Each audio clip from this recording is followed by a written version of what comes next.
Good evening, Dr. Parham. The ethnic group that I chose to do my report on was Jewish Americans.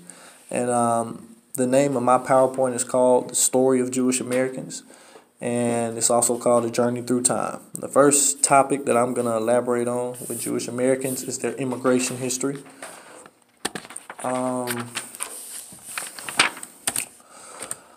In the United States, there are approximately 4.2 million individuals who are Jewish by religion. 1.1 million of those people are secular or cultural Jews. These individuals are from the largest part of the Jewish community in the world outside of Israel. And historians, because there are so many people, have divided those American Jewish immigrants into three periods: the Sephardic, the German, and the Eastern European Jews. The first group that I'm going to elaborate on is the Sephardic Jews. They're the earliest Jews that arrived in the United States. They came from Spain and Portugal. They got here in 1654, and they came from Brazil as well. When they got here, they established homes. They were merchants who established homes here in America. Colonial ports, they included Newport, Rhode Island, New Amsterdam, which later became New York, Philadelphia, Charleston, and Savannah, Georgia. The character of the American Jewish community remained Sephardic through the American Revolution. Colonial American synagogues adhered to Sephardic ritual customs, and they administered all aspects of Jewish religious life. The synagogue did not, however, attempt to govern economic activities of its mostly mercantile members. Members of the colonial synagogue set a precedent of compartmentalization, division between Jewish and worldly domains in American Jewish life. So the next group of immigrants who came in were the German and the Eastern Europeans, and that was due to persecution for economic reasons. And this is the group that we normally talk about the most, especially in history, because when we hear about Jews, it's always the ones they really focus in on the Jews that came from Germany, and the mass murdering and all that, the Holocaust that they went through. So by the end of World War I, or just by World War I, 250,000 German-speaking Jews had already arrived in America. This sizable immigrant community expanded American Jewish geography by establishing themselves in a smaller city and towns in the Midwest, West, and the South. And I've actually watched a lot of historical movies and stuff where people were escaping concentration camps and just doing anything that they could to get up out of there and relocate and start life. Some people were living in the attics of their homes, just trying to avoid being taken in, or they would ship their kids off. So it came quickly. And then the third and the final group are the Eastern European Jews who came to America as a result of overpopulation, poverty, but also persecution. One on the same level as the Germans, but they also faced some of it. Eastern European Jews began to immigrate to the United States in large numbers after 1880. They were pulled to America and towards America by the prospect of financial and social advancement. Between 1880 and the onset of the restrictive immigrant quotas in 1924, over 2 million Jews who came from Russia, Austria, Hungary, and Romania. They all flooded the Americas. So now, the next topic we're going to talk about is cultural values of the Jewish people and their heritage, spiritual and religious values. Judaism is the belief of an omnipotent God who created humankind, was one of the earliest monotheistic religions.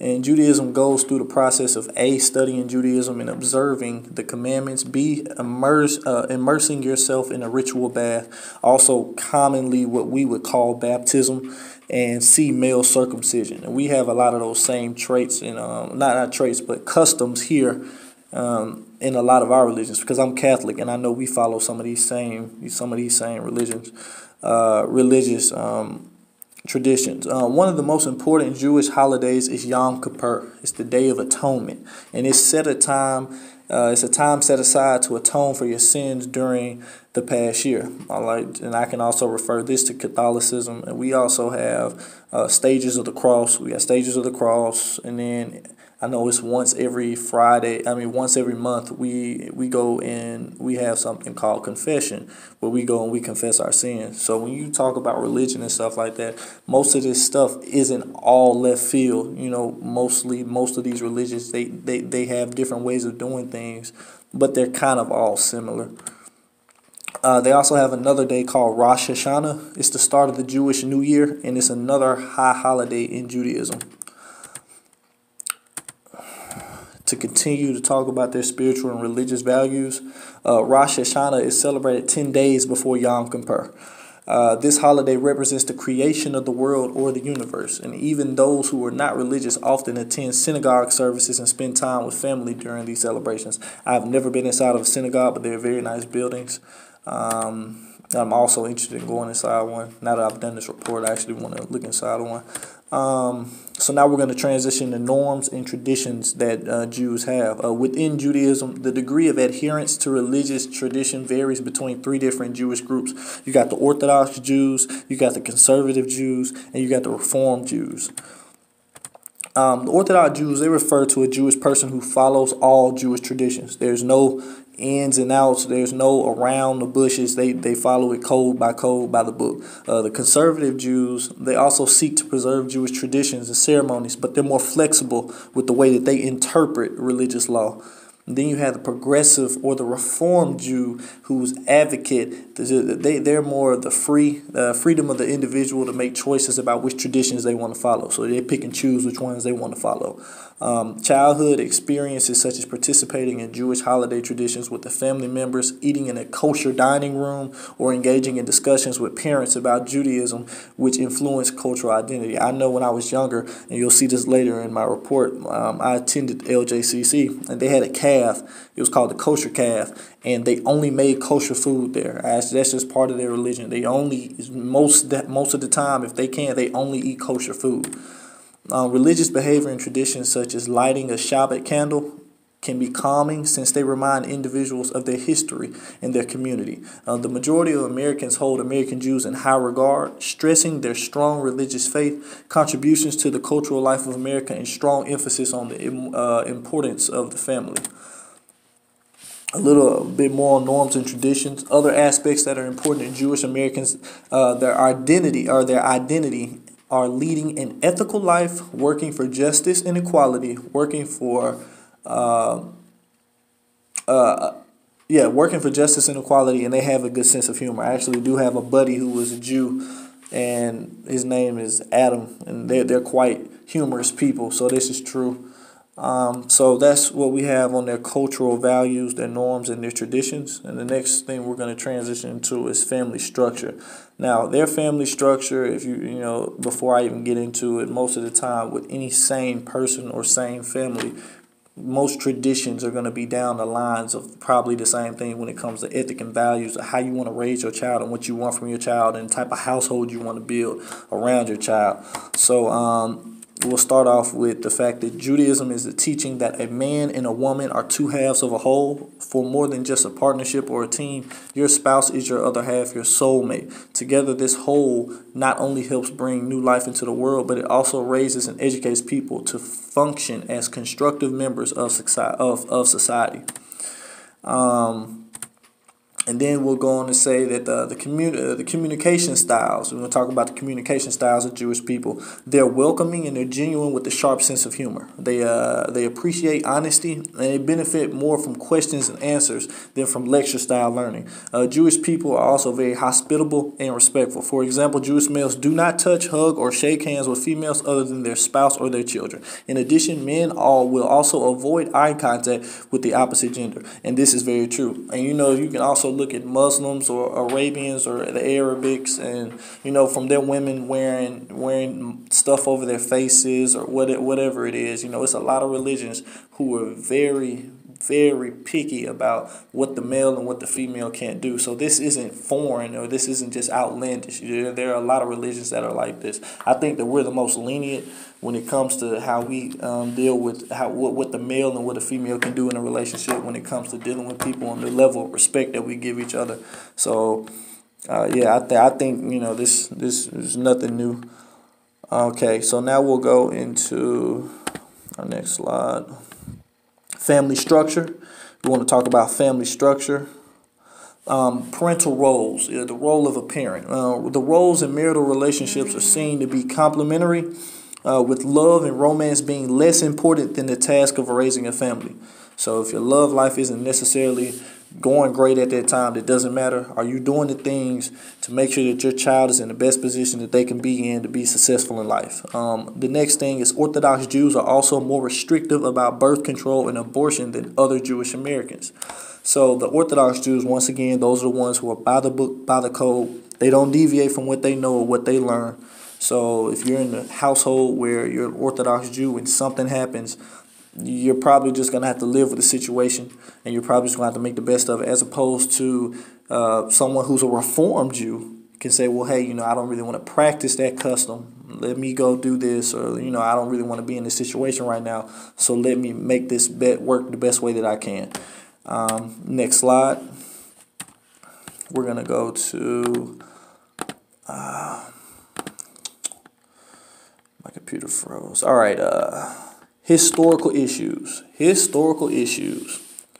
The Holocaust. We all know about the Holocaust. Since the Middle Ages, the Jewish people have experienced persecution, oppression, and second-class status, as well as being targeted for massacre or expulsion from their homes. And I talked a little bit about that earlier. We'll start off with mass murderer. That was just what I named the other slide. The face of a murderer. And you know who that guy is. It's Adolf Hitler. The Holocaust represents an incredibly traumatic period for Jewish men, women, and children. During this period, Nazi Germans murdered approximately 6 million Jewish men, women, and children. Adolf Hitler was the undisputed leader of the National Socialist German Workers' Party, known as Nazi, since 1921. Hitler's ideological goals included territorial expansion, consolidation of racially pure state, and elimination of the European Jews and other perceived enemies of Germany. The guy he simply wasn't having it. I mean, and we read stuff like this and you talk about what he did, but you can't really wrap your mind around someone doing something like that or dehumanizing people. This man was putting people inside of toxic gas chamber filled showers. He was burning people, putting people inside a room, setting them on fire. I mean, the stuff, and movies can't even do this stuff justice. You really can't wrap your mind around one man seriously just trying to wipe out and eliminate an entire race. And if you weren't blonde hair and blue eyed, he didn't want you. So, next slide. The Jewish identity in the aftermath. And the aftermath is talking about post Holocaust, or people who evaded it, got away, started life over, and it's called Jewish identity. Holocaust deniers, those are the individuals who don't acknowledge or who question the existence of the genocide that occurred during the Holocaust.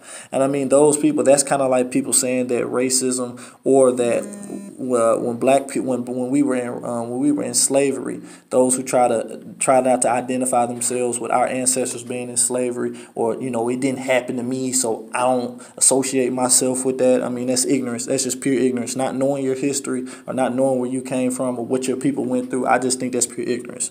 So the next slide is, it is hurtful when our society recognizes Christian holidays and religious expectations, but ignores those of the Jewish faith. And I do think in some form or fashion it is right. The same way that we were politicking, trying to get ourselves, a month like Black History Month. It shouldn't just be a day. It should be a month, Black History Month, blah, blah, blah. I think because we're such a diverse place, we're made up of so many different people in our melting pot, that we should acknowledge everyone. I mean, we have a bad habit of picking and choosing who we want to acknowledge, what date we want to acknowledge. Okay, they're important for this or that. Everyone should be acknowledged because we all have some form or fashion of interesting or important history throughout our lives. Impact of the members of the group. Talk about the impact of the members of this group. Jewish Americans have long been targets of discrimination and prejudice. Prejudice reactions against Jews involve actions such as vandalism, assaults, or direct displays of anti-Semitism. Actor and director Mel Gibson said, and he's the one who made Passion of the Christ, Jews are responsible for all the wars in the world. The most widely accepted anti-Semitic stereotype worldwide are Jews are more loyal to Israel, to this country. Jews have too much power in the business world. Jews don't care about what happens to anyone but their own kind. And I'm not here to politic for the Jews. I don't know if that's true or not. But those are the main ones that people are saying. Now we're going to transition into the advocacy issue, and we're going to talk about social and cultural issues that this group faces.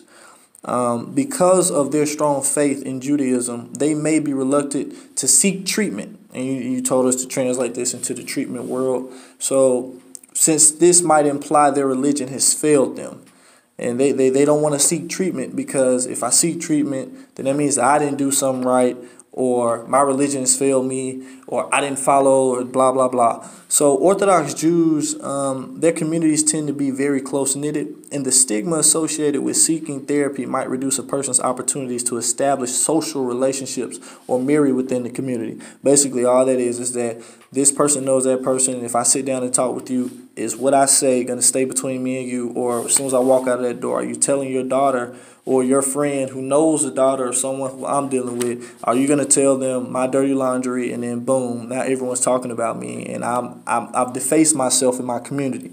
For many Jewish individuals, their identity is tied to historical events such as the Holocaust and the oppression historically faced by Jewish people. And I just kind of talked about that, about how some people don't really want to associate themselves with that, or they have denial about it. So you told us the question for us was, what are some ideas or some strategies that you could use as a therapist to combat people being uncomfortable with coming to sit down or to talk to you?